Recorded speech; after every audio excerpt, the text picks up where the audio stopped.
যাদের জুলাই, আগস্ট কিংবা সেপ্টেম্বরে ডেলিভারি ডেট দিয়েছে তারা অবশ্যই আজকের ভিডিওটি সম্পূর্ণ দেখবেন।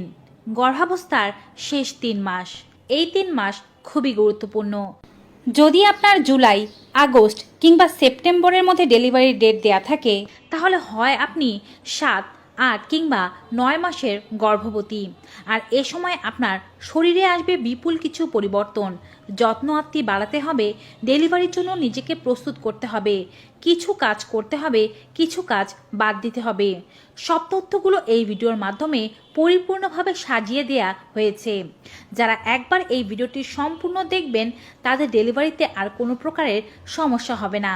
Hello মামিস, daddy's and all my lovely viewers, সকলের কাছে অনুরোধ থাকবে আপনারা যারা আজকে এই চ্যানেলে নতুন তারা অবশ্যই মা ও শিশুর স্বাস্থ্য বিষয়ক এমনই উপকারী ভিডিওগুলো পেতে চ্যানেলটি সাবস্ক্রাইব করে পাশে থাকা বেল আইকনটি ক্লিক করে অল নোটিফিকেশনে ক্লিক করে দেবেন।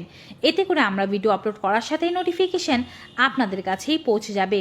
আপনারা আমাদের Facebook page health Bangla beauty follow করুন। চলুন মূল ভিডিওতে যাওয়া যাক।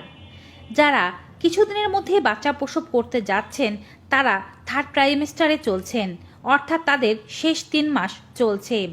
এই সময় কিছু কিছু সমস্যা দেখা যায়। সর্বপ্রথমে আমরা জানব এই সময় মায়েদের মধ্যে রক্ত স্বল্পতার সমস্যা দূর করার কিছু উপায়। এই সময় বাচ্চা খুব দ্রুত বাড়তে থাকে। 3 মাসে বাচ্চার ওজন সবচেয়ে বেশি পরিমাণে বাড়বে, তাই মাকে খেতে হবে স্বাস্থ্যকর খাবার। প্রথম ত্রৈমাসিক এবং দ্বিতীয় ত্রৈমাসিকে আপনি যা খেয়েছেন তা তো খেয়েছেনই, কিন্তু এখন আপনার বাড়তি ক্যালোরির চাহিদার প্রয়োজন। অতিরিক্ত 300 থেকে 400 ক্যালোরি খেতে হবে। আপনি শুধুমাত্র ঘরে বসে কার্বোহাইড্রেট জাতীয় খাবার যেমন ভাত রুটি খেলে কিন্তু আপনার বা বাচ্চার ওজন বাড়বে না।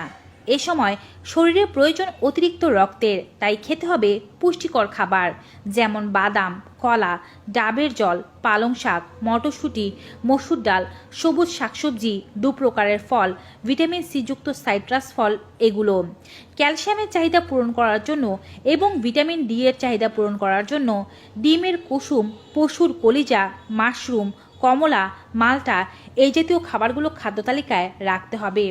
খেতে হবে টক বা মিষ্টি দই, ছানা, পনিরের মতো খাবার। ক্যালসিয়ামের চাহিদা পূরণ করার জন্য দই, দুধ, ব্রকোলি, বাদাম ইত্যাদির মতো খাবার নেই। এছাড়াও নিয়মিত ডক্টর আপনাকে যেই ধরনের ক্যালসিয়াম, আয়রন বা ফলিক অ্যাসিডের মেডিসিন দিচ্ছে সেগুলো প্রয়োজন মাফিক সেবন করতে হবে। নিয়মিত খাবারের তালিকায় মাছ, ডিম, ডাল এগুলো প্রোটিন হিসেবে রাখা উচিত। নিয়মিত 1 মুঠো করে ভেজানো বাদাম খাওয়া উচিত। 6 থেকে 7টি করে খেজুর। এবারে বলছি গর্ভাবস্থার শেষ 3 মাসে কোন কোন খাবারগুলো আপনার একেবারেই পরিহার করা উচিত, নয়তোবা বাচ্চার ক্ষতি হতে পারে। এ সময় কাঁচা সবজি খাবেন না। যে সমস্ত সবজি সালাদ হিসেবে খেতে হয় সেগুলো খুব ভালোভাবে ধুয়ে খাবেন। প্রয়োজনে কিছুক্ষণ উষ্ণ গরম জলে ভিজিয়ে তারপরে খাবেন। ঝাল খাবার, অতিরিক্ত তেল মশলা জাতীয় খাবার গ্যাস, অ্যাসিডিটি, বুক জ্বালা পোড়ার পরিমাণ বাড়াবে। অতিরিক্ত লঙ্কা রক্তপাতের কারণ হতে পারে। অতিরিক্ত নুন বা নুনে পোড়া খাবার খাবেন না। কাঁচা লবণ তো একেবারেই খেতে যাবেন না। মদ, ধূমপান, ক্যাফেইন জাতীয় খাবার একেবারেই পরিহার করার চেষ্টা করুন। এগুলো বাচ্চার বিভিন্ন ধরনের ডিসঅর্ডার যেমন ছোট আকারের বাচ্চা, কানে কম শোনা, বলার অসুবিধা, মাথা বেশি বড় হওয়া, ঘুমের অসুবিধা, চেহারায় গড়বড়, রুগ্ন মস্তিষ্ক, স্নায়বিক সমস্যা এগুলোর সৃষ্টি করতে পারে। গর্ভাবস্থার শেষ 3 মাসে প্রত্যেকটি মাকে বেশ কিছু সতর্কতা অবলম্বন করতে হবে। শেষ 3 মাসের মধ্যে মূলত পড়ে 27 থেকে 40 সপ্তাহ। শেষ 3 মাসে বাচ্চা বড় হতে থাকে, মূত্রথলির উপরে বারবার চাপ দেয়, যার ফলে আপনার ঘন ঘন প্রস্রাব হতে পারে। ইউরিন ইনফেকশনের চান্স এ সময় খুব বেশি। ইউরিন ইনফেকশন থেকে বাঁচার জন্য ফলের জুস, ডাবের জল ইত্যাদি খাওয়া উচিত। এই সময় আপনার কনস্টিপেশনের সমস্যা দেখা দিতে পারে। নিয়মিত আঁশযুক্ত খাবার, ইসবগুলের ভুসি ইত্যাদি খেতে হবে। অল্প অল্প করে বারে বারে খাবার খেতে হবে এবং খাবারের সাথে প্রচুর জল পান করতে হবে। এ সময় রক্তচাপ বাড়তে পারে, হাত পা সহ শরীরের বিভিন্ন জায়গায় জল আসতে পারে, মাথা ঘোরানো, মাথা ব্যথা, ঘাড় ব্যথা ইত্যাদি প্রি অ্যাক্লামশিয়া বা গর্ভকালীন উচ্চ রক্তচাপের লক্ষণ। তাই রক্তচাপজনিত জটিলতা এড়ানোর জন্য কাঁচা লবণ একেবারেই পরিহার করুন। সবসময় ডক্টরের পরামর্শে বা নিগরানিতে থাকুন।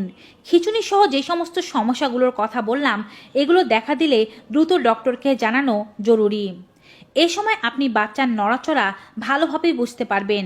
সপ্তম ও অষ্টম মাসে বাচ্চা দৈনিক 10 থেকে 15 বার পর্যন্ত নড়তে পারে। নবম মাসে গিয়ে বাচ্চা একটু নড়াচড়া কমিয়ে দিতে পারে, কারণ এ সময় পেটে বাচ্চার জায়গা কমে আসছে। তবে অবশ্যই বাচ্চার দিনে 10 বার নড়ছে কিনা তা খেয়াল করবেন। ডেলিভারির ডেটের আগে অনেকেরই জল ভেঙে যায়, এই জিনিসটিও খেয়াল করবেন। যদি আপনার যোনি দিয়ে ক্রমাগতভাবে জল পড়তে থাকে, এই জলের কোনো রং বা গন্ধ না থেকে থাকে, তবে এটি আপনার জল ভাঙার লক্ষণ হতে পারে।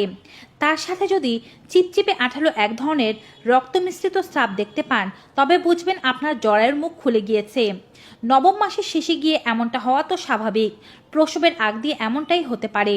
তবে সপ্তম ও অষ্টম মাসে এমন লক্ষণ দেখা দিলে এটি প্রিমেচুয়ার ডেলিভারির একটি লক্ষণ। সেক্ষেত্রে ডক্টরকে জানাতে হবে এবং দ্রুত হসপিটালে অ্যাডমিট হতে হবে। গর্ভাবস্থার এই শেষ মাসগুলোতে আপনার কোমর বা পেটে হালকা থেকে মাঝারি ব্যথা, পায়ের ব্যথা ইত্যাদি হতে পারে। এই ধরনের ব্যথার ক্ষেত্রে আপনি একটু রেস্ট করলে, আরাম করলে বা জলপান করলে কমে যেতে পারে। ব্যথা কমানোর জন্য কোনো প্রকারের ব্যথানাশক নিজে থেকে সেবন করবেন না। ডক্টর পরামর্শ দিলে তবেই কোনো ওষুধ সেবন করবেন, তার আগে নয়। আর যদি নবম মাসের শেষের দিকে কোমরের মাঝখান থেকে ব্যথা উঠতে থাকে এবং সেই ব্যথা আস্তে আস্তে তলপেটে ছড়াতে থাকে, আস্তে আস্তে উরুর দিকে ছড়াতে থাকে, তবে বুঝবেন যে আপনার ডেলিভারির আর সময় বাকি নেই। এটি আপনার লেবার পেইন। আপনার লেবার পেইন উঠতে শুরু করেছে। বাচ্চা বড় হয়ে যাওয়ার সাথে সাথে অনেকেরই গর্ভফুল নিচের দিকে নেমে যায় কিংবা অপরিপক্ক অবস্থায় গর্ভাশয় থেকে আলাদা হয়ে যায়। এর থেকে ব্লিডিং হতে পারে। যদি এ সময় কোন সময় আপনি খেয়াল করেন যে হালকা থেকে মাঝারি বা তীব্র পরিমাণে রক্তস্রাব যাচ্ছে, তবে ডক্টরের পরামর্শ নেওয়া খুবই জরুরি। সপ্তম মাস থেকে অষ্টম মাসের মধ্যে একটি আল্ট্রাসাউন্ড অবশ্যই করতে হবে। বাচ্চার ওজন, গঠন, প্লাসেন্টার অবস্থান ঠিক আছে কিনা জানতে হবে। নর্মাল ডেলিভারি আপনার সম্ভব কিনা তাও জেনে নিতে হবে। এবং নবম মাসের শেষের দিকেও একটি আল্ট্রাসাউন্ড করানোর দরকার পড়তে পারে। সপ্তম থেকে অষ্টম মাসের মধ্যে একবার ডক্টরের চেকআপে অবশ্যই যাবেন। নবম মাসের প্রত্যেক সপ্তাহে একবার করে ডক্টরের চেকআপে যাওয়া জরুরি। নিয়মিত এ সময় আপনার প্রিনেটাল এক্সারসাইজ করা জরুরি। প্রিনেটাল এক্সারসাইজগুলো কেমন হবে তা ডক্টরের কাছে জেনে নিতে পারেন। হাঁটা, সাধারণ কাজকর্ম করা চালিয়ে যেতে পারেন। তবে কারো কারো বেড রেস্টের প্রয়োজন পড়তে পারে। সেক্ষেত্রে ডক্টরের পরামর্শে যদি আপনাকে বেড রেস্ট বলা হয়ে থাকে, বেড রেস্ট নেওয়াই আপনার জন্য ভালো হবে। যদি আপনি গর্ভাবস্থার শুরুর থেকে কমোড ব্যবহার না করে নর্মাল পেন ব্যবহার করে থাকেন, অর্থাৎ নর্মাল যে লোকোমোডগুলো ব্যবহার করা হয়ে থাকে তা ব্যবহার করেন, এটি নর্মাল ডেলিভারির জন্য খুবই উত্তম এক্সারসাইজ। তবে যদি এখন পর্যন্ত সেটি না শুরু করে থাকেন, নতুন করে আর শুরু করা দরকার নেই। আপনার এ সময় নিয়মিত 7 থেকে 8টি খেজুর খাওয়া উচিত, না হলেও কমপক্ষে 6টি খেজুর খাওয়া উচিত। এটি আপনার নর্মাল ডেলিভারিতে সাহায্য করবে।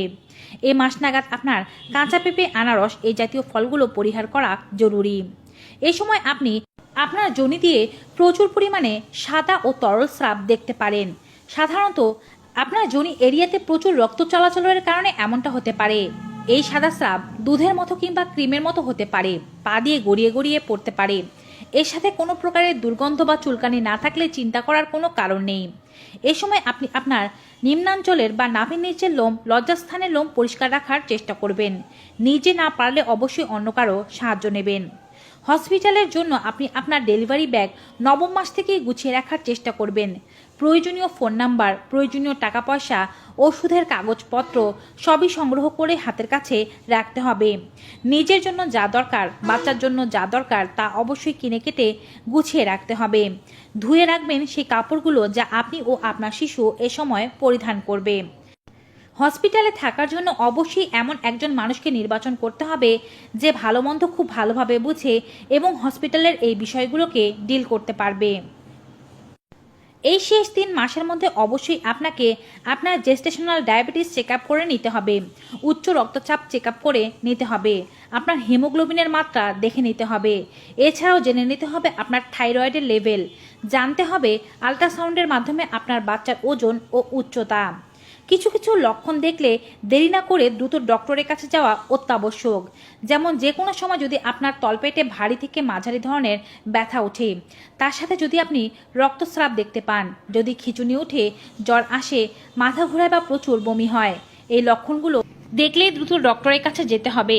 এছাড়াও যদি জল ভাঙার মতো উপসর্গ দেখেন, ঘরে অপেক্ষা না করে দ্রুত চিকিৎসকের কাছে যান। নিয়মিত বাচ্চার নড়াচড়া খেয়াল রাখুন, বাচ্চা নড়াচড়া বন্ধ করে দিলেও ডক্টরের কাছে যাওয়া জরুরি। ভিউয়ার্স, আজকের এই ভিডিওটি আপনাদের কাছে কেমন লেগেছে কমেন্ট বক্স জানাতে ভুলবেন না। ভিডিওটি ভালো উপকারী মনে হয়ে থাকলে অবশ্যই বেশি বেশি মাত্রায় like, comment, share and subscribe. দেখা হবে নতুন একটি ভিডিওতে নতুন কিছু উপকারী তথ্য নিয়ে। ততক্ষণ পর্যন্ত সকলে ভালো থাকুন, সুস্থ থাকুন। Good bye.